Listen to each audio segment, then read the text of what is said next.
Here. This is Check In with SJ. I'm SJ. I'm glad you're here. Welcome on this Wednesday, February the 5th, 2025. It's a beautiful day. These are those days in midwinter where we get just a preview of spring. The sun's shining, the air temperature is much warmer, just a slight breeze. I like days like this because it gives me a little hope that, yes, these dark, chilly days of winter will not last forever.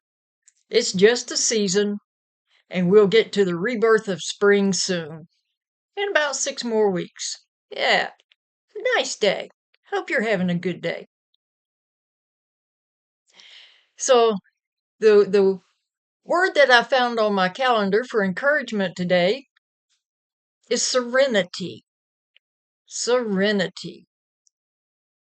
And usually I think of the serenity prayer. Lord, grant me this serenity to accept the things I cannot change, the courage to change the things that I can, and the wisdom to know the difference. I love that. That is um, an encouragement for me to try to live out the serenity prayer is, I think, a good encouragement for life, just trying to live that out. But I looked up the word serenity because, I do like looking up word origins that the word serenity from an old French and Latin word roots actually referred to the weather originally. We're having serene weather that is calm, it's pleasant, and it's peaceful. And then later, the word serenity came into use as meaning that we mentally, emotionally, spiritually, I suppose physically also, feel serene. We feel peaceful. We feel calm. We're at ease. I thought it was interesting that it started out as the weather, because I do think the weather affects us rather strongly. Yeah. So, what does serenity look like for you? How would you imagine it if you were looking at it? What does it feel like inside of you? What do you do that you have found gives you serenity? There's a wide range of situations that bring me a sense of serenity. It can be curled up in my warm blankets in the wintertime, just totally relaxed. It can be spending time with friends in person, on a phone call, curled up with my pets. A lot of times it's being outside. On a day like today where the weather is nice, it's nice to get out and just take a leisurely stroll, maybe through a park, through the neighborhood. Do you know when you're walking down a road, doesn't it look so much different than when you're in a car? It's like you're connected to the nature around you as opposed to just driving over it. I've heard people who ride bicycles and also motorcycles say that it's just a different level of traveling, different level of connecting with your surroundings, being in nature, not being surrounded by that car. And that's true. I have in the past, when I was an avid gardener, felt serenity just sitting in the dirt, pulling out weeds, planting new things, the smell of the earth, um, pleasant, maybe a warm sunbeam coming down on me with a light enough breeze to keep it from being too hot to cool me off.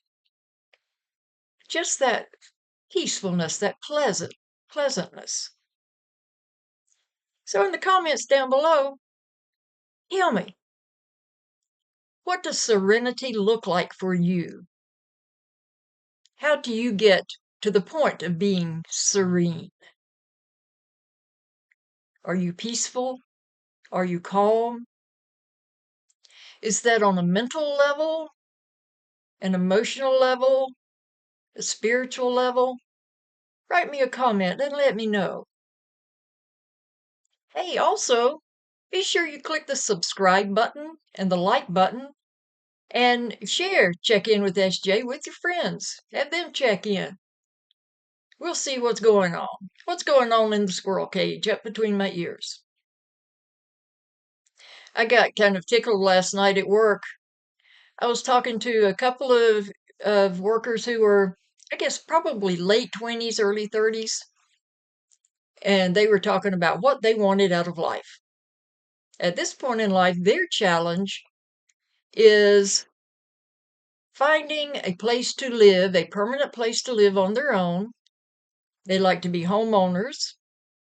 They'd like to have their cars paid off. So it's some of the basic life needs: shelter, clothing, food, providing for their basic needs as they're getting started in life. Talked to someone else who's about 10 years younger than me. And I said, well, how did your birthday go? She goes, oh, it's good. But I found out that I'm aging. So I tried to get up off the sofa the other day and it's like I couldn't get my legs to move to walk. I said, well, yeah, every day can be an adventure. She said, yeah, it's definitely an adventure. Just waking up to see what's going to happen next.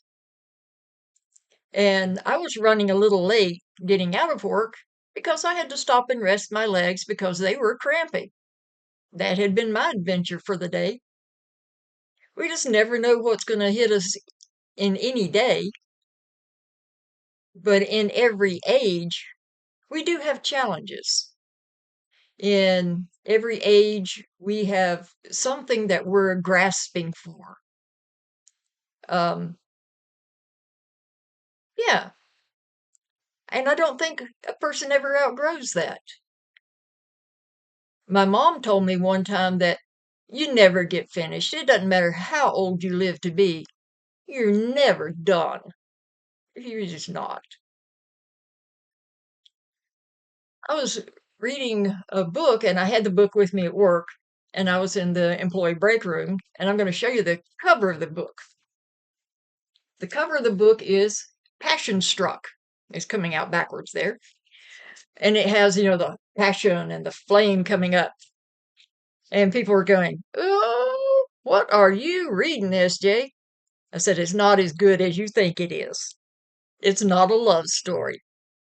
It's actually a book about trying to find what it is in life that brings you passion. What do you get so just caught up in?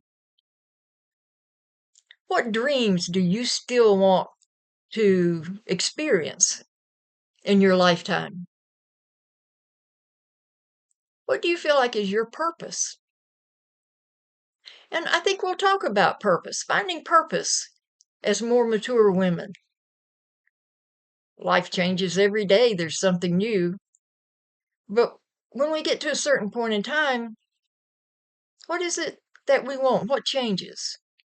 There are times when I'll see ads for programs at our local community college, which is a wonderful community college. And I'll think, oh, that would be interesting to do. Maybe I'll go do that. I'll get my certification in that field and I can and then I think, whoa, whoa, whoa, whoa, whoa. You're retired. You don't need to go out and start another career. I mean, I could, but sometimes I forget that it's probably easier to find things I want to do that I'm really interested in doing. Life is just interesting. And when I do look at those program ads and think, ooh, I'll go back to school, it's because between my ears, in my mind, I'm still about 24. I guess those were highlight years of coming into my own. But if I just pictured myself, I would be around 24. I've talked to other people and they're about the same age. A few see themselves as maybe closer to 30. But there are a few people who say, oh yeah, in my mind, I'm like 65. Most people do feel younger in their body. And they might be younger until you get up and try to walk a mile, something like that, or stand up after sitting still for hours and have those aches and pains standing up. But I do think that our souls are younger, even if we're what they call an old soul, that inside of us, we do feel younger than we are. I got tickled at an older cousin of mine who told me one day, I need a ride to the store. I said, okay, what do you need? I need to get me a mirror. Mine's broken. Oh, did you crack it? You're going to have 7 years bad luck? She goes, no, it's something wrong with it. I walk up to it and there's some old woman in there staring back at me. Says, I know I'm 16. Now, this was during a time period when the Datsun 240Zs came out, the ultimate sports car at that time. And a couple of my cousins had those cars. She wanted to drive it.